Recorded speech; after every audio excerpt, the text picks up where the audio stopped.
Aujourd'hui, vous allez découvrir que les paroles contiennent de la puissance et apprendre à les utiliser pour changer votre vie. Ceci est tout de suite à l'antenne.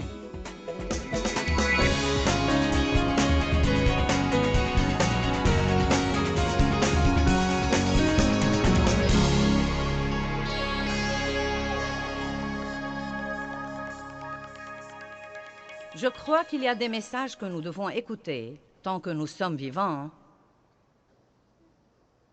au moins 2 ou 3 fois par an. Même si vous croyez que vous les connaissez, vous devez les écouter plusieurs fois. Et parmi ces messages, les messages sur la pensée, les messages sur la vie dans le fruit de l'esprit sont parmi ces messages aussi, et l'importance de manifester ce fruit. Et il y a des tas de ce genre de messages, mais l'un d'entre eux est l'enseignement sur la bouche. L'enseignement sur la puissance des paroles. Ça me stupéfie. J'y pensais aujourd'hui. Combien d'années je suis allée à l'église? Non, mais des années et des années, sans jamais écouter un message sur la puissance des paroles. Jamais, pas une seule fois. Donc, j'attristais le Saint-Esprit tout le temps. Je disais des choses qui entravaient complètement les anges qui, d'après la Bible, sont envoyés pour aider les héritiers du salut. Je disais des choses qui les empêchaient complètement de m'aider. Je ne savais pas ce que je faisais parce que personne ne me l'avait dit. Maintenant, il y a probablement des personnes ici ce soir qui n'ont jamais entendu parler de ce que je vais vous enseigner. Beaucoup d'entre vous en ont déjà entendu parler, mais une des choses les plus difficiles, sinon la chose la plus difficile à laquelle nous sommes confrontés tous les jours, c'est d'essayer de contrôler notre bouche.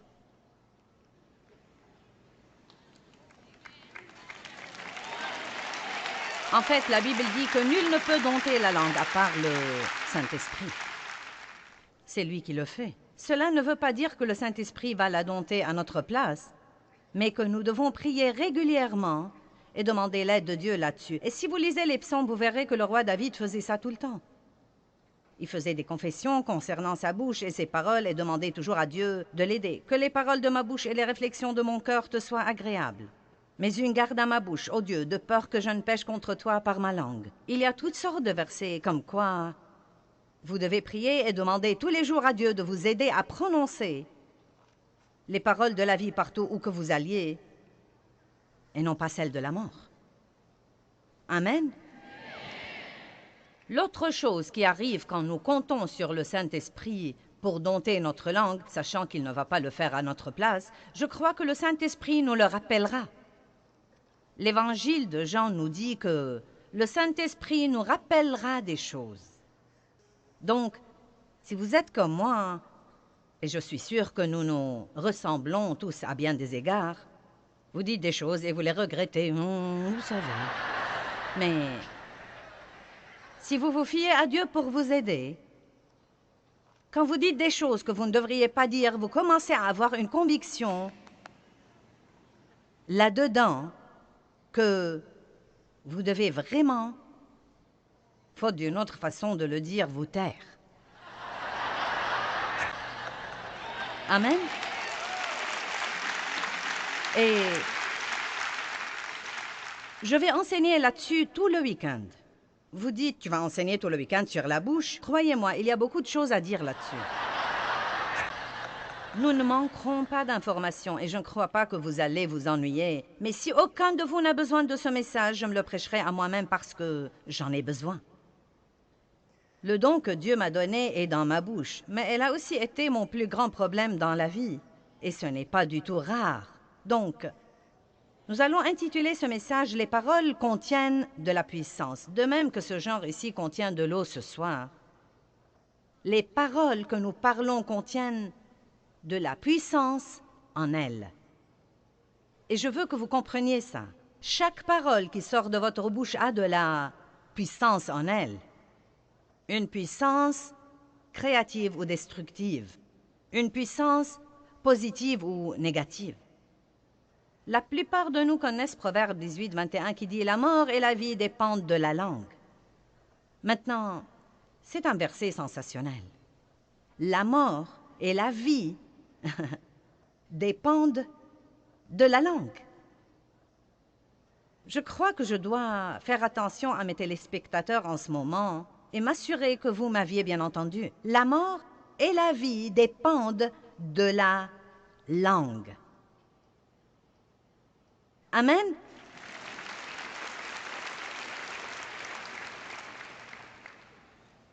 Et la Bible dit que... Elle nous dit en fait que nous mangerons du fruit de nos paroles, soit pour la vie, soit pour la mort. Donc vous mangez littéralement vos paroles. Elles sortent de votre bouche, passent à côté de votre visage, entrent dans vos oreilles et descendent au-dedans de vous. Donc nos paroles affectent non seulement les autres, mais elles nous affectent également. Maintenant, je crois que nous sommes tous assez intelligents pour comprendre que nous pouvons soit dire quelque chose à quelqu'un qui le rende heureux, soit qui le rende malheureux. Vous comprenez ça, n'est-ce pas? Mais je veux aussi que vous compreniez, nous allons focaliser ce soir sur les paroles elles-mêmes et non pas sur la manière dont nos paroles affectent les autres, ce dont nous parlerons plus tard. Mais je veux vous parler en fait ce soir de l'effet de nos paroles dans le royaume de l'esprit, parce que c'est un domaine auquel nous ne pensons que rarement. Je me souviens, il y a plusieurs années, il y a très longtemps que j'étais dans une situation difficile et je travaillais pour des gens qui étaient difficiles à vivre. Je ne sentais pas qu'ils me traitaient comme il faut. Et plusieurs personnes au travail avaient le même problème que moi. Et donc nous sommes tombés dans le même piège dans lequel tombent les gens, bien que nous soyons chrétiens et... Vous savez, yak, yak, yak, yak, yak, yak, yak, yak, yak. Je n'arrive pas à croire ça, et ce n'est pas juste, et ce n'est pas équitable, et blablabla. Donc Dieu a commencé à s'occuper de moi, et à s'occuper de moi, comme quoi je devais arrêter ces commérages, que je devais arrêter la médisance et le rapportage, et que quand je sens qu'on me traite injustement, je ne dois pas courir le raconter à 3 autres personnes et les provoquer pour qu'elles me racontent les injustices qui leur arrivent, et pour que nous puissions en parler ensemble. Donc, vous savez, Dieu s'est occupé de moi plusieurs fois et je me suis un peu disciplinée et j'ai arrêté de médire au travail de mon patron. Mais j'en parlais toujours à Dave à la maison car, après tout, c'est derrière les portes fermées et c'est privé et c'est mon mari. Nous utilisons cette excuse, vous devez décharger sur quelqu'un.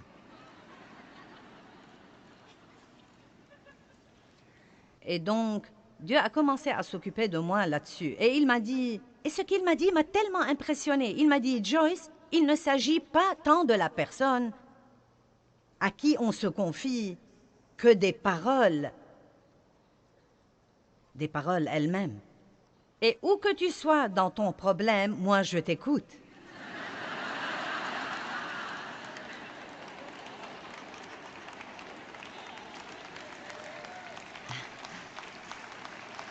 Amen.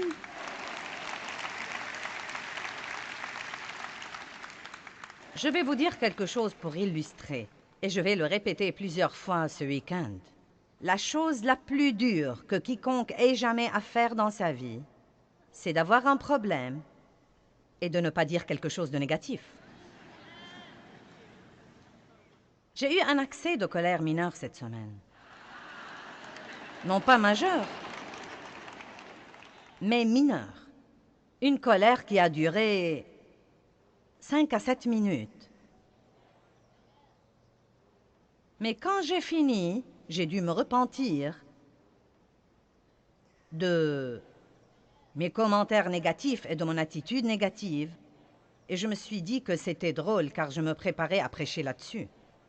Vous savez, le diable aurait aimé que je culpabilise trop pour monter en chair et prêcher là-dessus, mais je ne supporte pas ces trucs, donc je vais vous le dire carrément, vous savez. Je dois combattre ça comme tous les autres. Mais vous savez ce que j'ai décidé dans ma vie? La bonne nouvelle est qu'il y a 10 ans, ma colère aurait duré 3 semaines.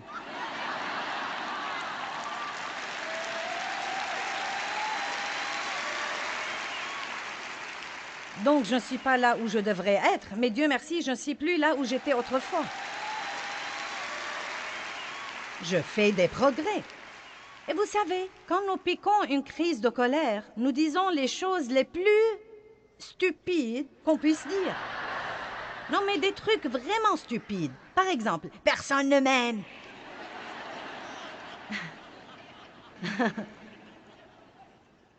Dave m'a regardé et m'a dit, est-ce que tu as dit que personne ne t'aime? Non, mais des choses stupides, vraiment stupides, stupides, stupides. Donc, nous devons tous écouter ceci et nous devons tous aller de l'avant. Et puis-je vous dire quelque chose? Quand nous disons des choses que nous ne devons pas dire, nous devons les considérer comme n'importe quel péché et nous en repentir. Et c'est quelque chose que tant de gens ne font pas parce que ce n'est pas un oup. Ce n'est pas un contretemps dans la vie. Je vais vous montrer ce week-end que si nous ne repentons pas et nous ne couvrons pas ce péché du sang de Jésus, nous ouvrons une porte au diable dans bien des cas. Les paroles ont de la puissance dans le royaume de l'esprit. De l'esprit. Vous savez, les paroles sont intéressantes. Vous savez, Jésus a dit, mes paroles, elles sont esprit et elles sont vie. Donc les paroles opèrent dans le royaume de l'esprit car vous ne pouvez pas les voir. Et pourtant, elles ont un effet. Quelqu'un vous dit quelque chose et cela vous affecte de l'intérieur. Cela peut soit vous élever, soit vous démolir. Il y a des milliers de gens dans ce bâtiment et vous êtes tous comme ça. Pourquoi êtes-vous venus ici? Pour m'écouter parler? Pourquoi? Parce que je dis à haute voix les paroles de Dieu et vous avez vous-même expérimenté que la parole de Dieu peut sûrement changer votre pensée et changer votre point de vue et changer votre attitude et changer votre vie.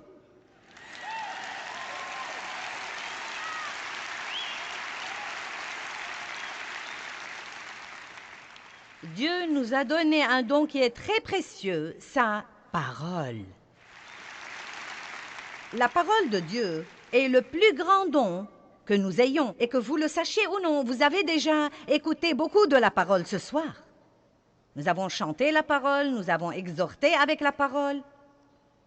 Même quand je vous ai parlé de notre matériel spirituel, j'ai dit que ce matériel contenait la parole pour que vous puissiez le prendre chez vous sur une bande et continuer à être élevé et changé. La Bible nous dit que Dieu a un bon plan pour votre vie, mais que votre pensée doit être complètement renouvelée par la parole de Dieu pour voir ce plan se réaliser. Je rends grâce à Dieu pour sa parole. 2 Corinthiens 3, 18 dit, « Si vous demeurez dans ma parole, vous serez transformés et changés en l'image de Dieu, de gloire en gloire en gloire. » Jésus dit, « Si vous demeurez dans ma parole, vous connaîtrez la vérité, et la vérité vous affranchira et vous libérera. » Il y a tant de merveilleuses promesses concernant la parole. Parlons des paroles que nous parlons et des anges. Combien d'entre vous croient que Dieu vous a assigné des anges dans votre vie pour vous aider et vous protéger?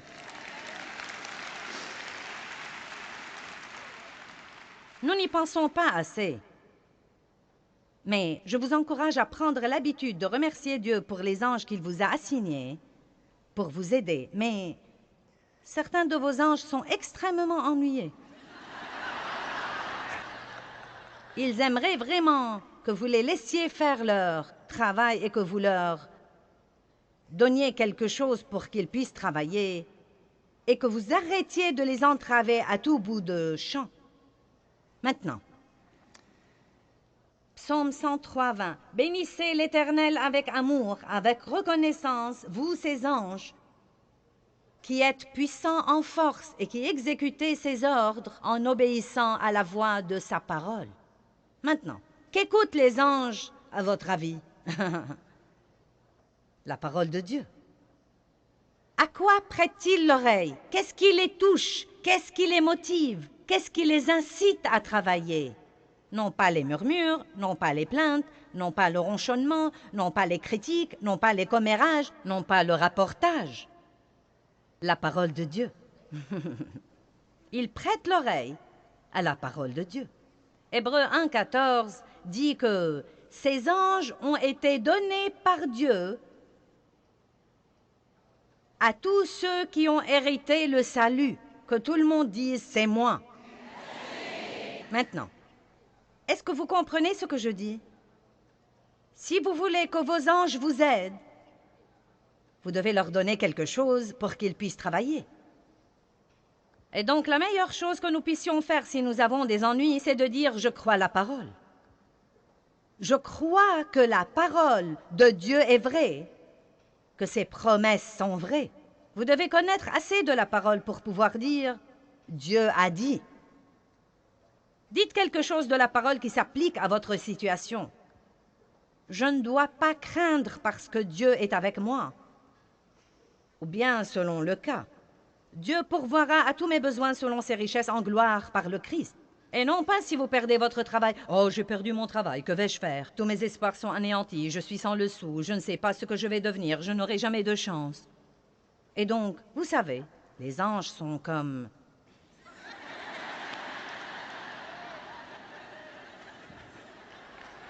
Allez, donne-nous quelque chose pour pouvoir travailler. Est-ce que vous comprenez? Veux-tu me donner un petit quelque chose pour que je puisse travailler? Dis quelque chose pour que je puisse travailler. Vous pourriez donc essayer de dire quelque chose comme « Bien, j'ai perdu mon travail. Cela ne me transporte pas de joie, mais je crois que Dieu a un meilleur travail pour moi. Et je crois que quand je sortirai chercher du travail, j'aurai la grâce du Seigneur partout où que j'aille.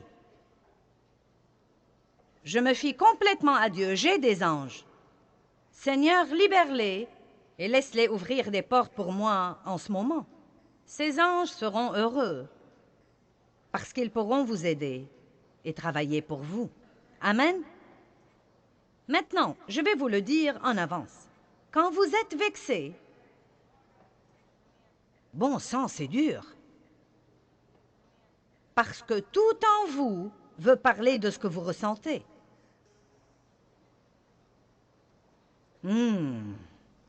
Amen.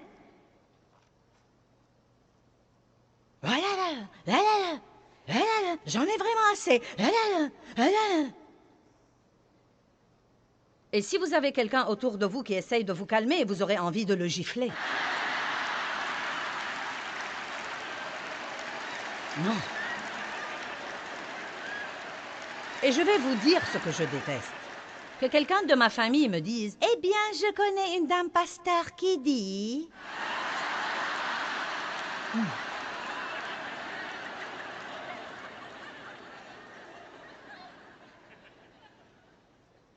Mais vous savez quoi? Je suis si reconnaissante pour tous ces messages que j'avais prêchés encore et encore et encore et encore, et pour cette parole qui m'aide maintenant, au moins après 30 ans, à ne perdre le contrôle que pour 5 à 7 minutes au lieu de le perdre pour 3 semaines. Et vous savez, à comprendre que c'est mauvais et que je dois vraiment me repentir et que je dois me corriger. Et je crois que d'ici 4 ou 5 ans, ces 7 minutes se réduiront à 2 et qui sait, peut-être qu'un jour viendra où j'aurai le contrôle total. Je ne sais pas. Mais c'est peu probable tant que je suis dans ce coup charnel, mais je vais vous dire une chose. Je ne veux pas une bande d'anges paresseux qui me suivent partout sans rien faire, parce que je les entrave constamment avec les trucs stupides que je dis. Je veux que vous compreniez ceci. Les paroles ont de la puissance dans le royaume de l'esprit et Dieu vous a donné de l'aide. Il vous a assigné des anges et les anges ne sont pas de petits gros bébés avec des ailes. Non, mais les dessins que nous voyons des anges, non, mais sont si ridicules. Oh! Je ne le crois pas. Non, mais ce sont des anges puissants, guerriers, qui mesurent 3 mètres et demi à 4 mètres et demi. En fait, je vais vous raconter une histoire. Vous pourriez la croire si vous avez assez de foi. Je n'ai pas vu ça, mais je crois l'homme qui l'a raconté, car je ne pense pas qu'il savait assez pour l'inventer. Un homme est venu à une de mes réunions à Phoenix avec sa femme. Il n'était pas croyant. Il est venu, c'était son cadeau d'anniversaire à sa femme. Il l'a amené, il est venu avec elle. Et pendant la louange et l'adoration, elle a dit qu'il a commencé à sangloter. Et elle lui a dit, « Qu'est-ce qui te prend? » Il lui a dit, « Tu n'as pas vu ça? Tu n'as pas vu ça? » Et elle lui a dit, « De quoi parles-tu précisément? » Il a dit, « De toute façon, l'histoire ressemble à ça. Je portais du blanc ce soir-là, et quand je suis sortie... » Écoutez, maintenant. Quand je suis sortie, a-t-il dit, tous ces hommes très grands sont en fait sortis avec moi, et ils étaient tous vêtus en blanc également. Il a dit, je n'y ai pas trop pensé, j'ai cru que c'était la chorale. Et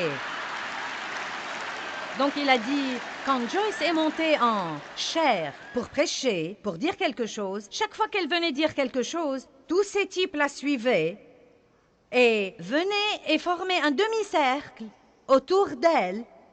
Mais il a dit qu'il retirait ses épées et qu'ils étaient au garde à vous.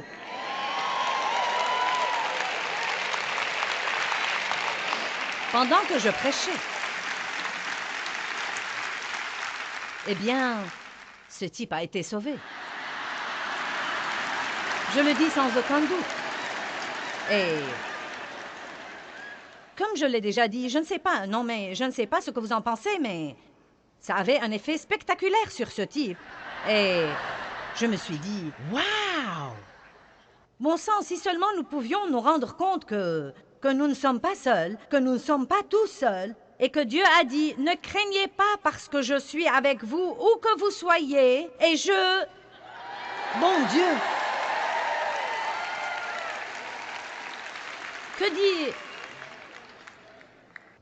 Que dit-il là? Écoutez.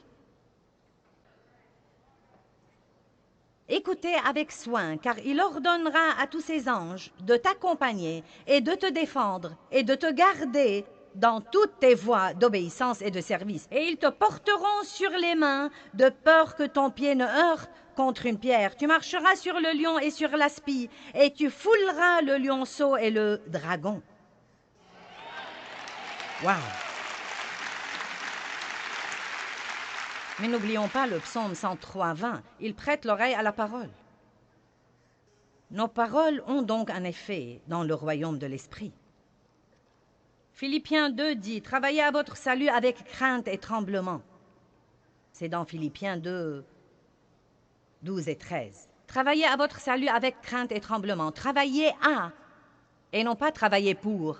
Travaillez à votre salut avec crainte et tremblement. Puis il dit, non pas par votre force,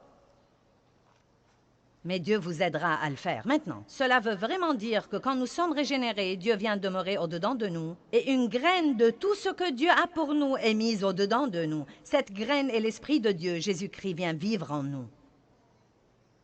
Bien, maintenant, nous avons beaucoup de bonnes choses en nous. Savez-vous que chacun de nous, qui avons accepté le Christ comme sauveur, a tout le fruit de l'Esprit en lui, mais cela ne veut pas dire que nous le manifestons toujours. N'est-ce pas? Nous avons le tout en nous. Il est en nous. Eh bien, la Bible dit que nous devons le manifester. Il doit entrer dans notre pensée, entrer dans notre attitude.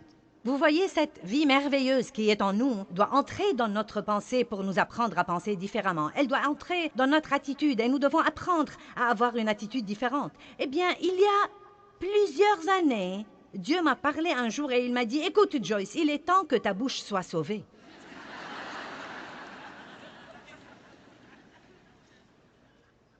Mon salut n'avait pas encore atteint ma bouche. Qui sait ce que je veux dire par là? Vous voyez? Je n'avais pas l'air sauvé. Je ne parlais pas comme si j'étais sauvé. J'avais toujours une bouche charnelle. J'étais régénéré. Oui, je serais allé au ciel. Ça n'a rien à voir avec mon salut. Mais ça a vraiment beaucoup à voir avec ce que Dieu peut faire pour moi en cours de route pour le ciel. Vos paroles et mes paroles ont beaucoup à voir avec le genre de vie que nous vivrons sur terre pendant que nous attendons le retour de Jésus-Christ pour nous prendre avec lui au ciel.